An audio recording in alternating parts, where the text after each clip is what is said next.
자, 언제나 정확하고 예리하고 날카로운 분석해주시는 전문가 세 분 스튜디오에 나와 있습니다. 박성현 더불어민주당 상근 부대변인, 백성문 변호사 그리고 장윤미 변호사 세 분입니다. 어서 오십시오. 네, 안녕하세요. 자, 오늘 주제 얘기하기 전에요. 지금 속보가 들어왔죠. 자, 민주당 원내대표 선거 결과가 나왔습니다. 친문이냐 비문이냐 이 대결이었는데 결국 윤호중 의원이 당선이 압도적으로 당선이 됐군요. 예상했던 대로 윤호중 원내대표가 이제 선출이 된 건데요. 네.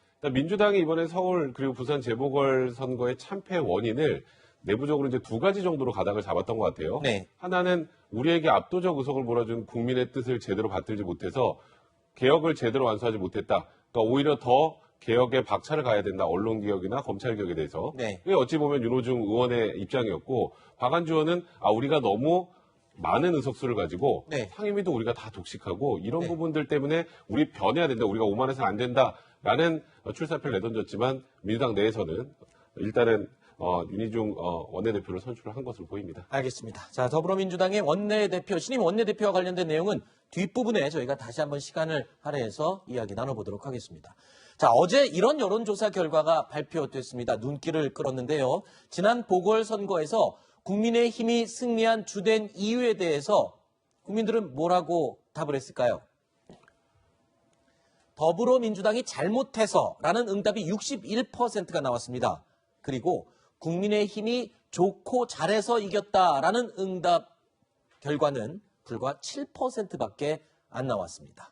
자, 민주당도 국민의힘도 모두 웃을 수는 없는 그런 여론조사 결과라고 봐야 되겠죠? 윤희숙 의원의 말이 생각나네요.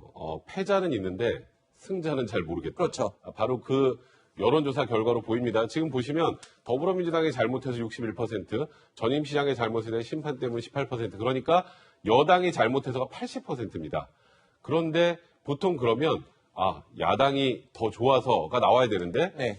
국민의힘의 예를 들어서 공약이나 이런 게 마음에 들어서 혹은 네. 후보가 좋아서 이런 거 합해봐야 7%에 불과하다고 하거든요. 네. 사실 국민들이 더불어민주당에 굉장히 압도적인 의석수를 몰아주면서 네. 더불어민주당에 힘을 실어줬었다가 네. 그 과정에서 많이 실망을 하고 돌아섰는데 실망을 한 이유가 국민의힘이 좋아서가 아니라는 거죠. 그렇기 네. 때문에 국민의힘도 여기에서 다 이겼다는 것 때문에 자만해서는 절대 안 될 것 같고요. 네. 국민의힘도 변화하는 모습 보이지 못하면 내년 대선, 내년 지방선거 또 어떻게 될지 모른다는 걸 단적으로 보여주는 여론조사로 보입니다. 네.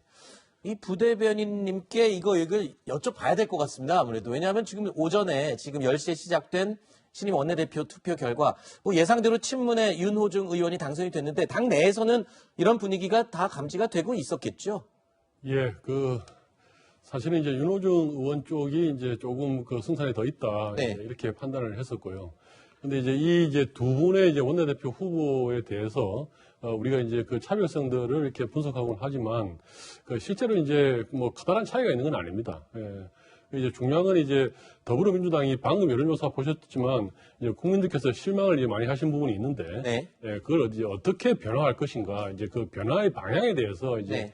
약간의 그 주안점이 좀 다른 것이었죠. 그래서 이제 윤호중 의원 같은 경우는 우리가 국민들이 요구한 그 개혁을 완수해내지 못했다. 네. 여전히 미진했다. 그래서 국민들의 눈높이에 맞추지 못했다는 부분을 좀 강조하신 거고요. 그 다음에 이제 박안주 의원 같은 경우는 이제 우리가 이렇게 개혁을 해 나가는 과정에서 국민들의 좀 더 폭넓은 어떤 그 지지를 받는 이런 방법이 뭘까. 네. 그래서 이제 국민들과 좀 소통하는 이런 개혁을 이렇게 생각하셨던 겁니다. 네. 그래서 이제 어쨌든 결과는 이렇게 나왔지만 그렇다고 해서 이제 두 분의 어떤 말씀하신 그 주장이 어느 한쪽이 전적으로 옳다 이런 것은 또 아닙니다. 그래서 이제 이번 그 원내대표 선거에서 나온 이런 이야기들이 다 하나로 이렇게 합쳐져야 되겠죠. 네. 예. 알겠습니다.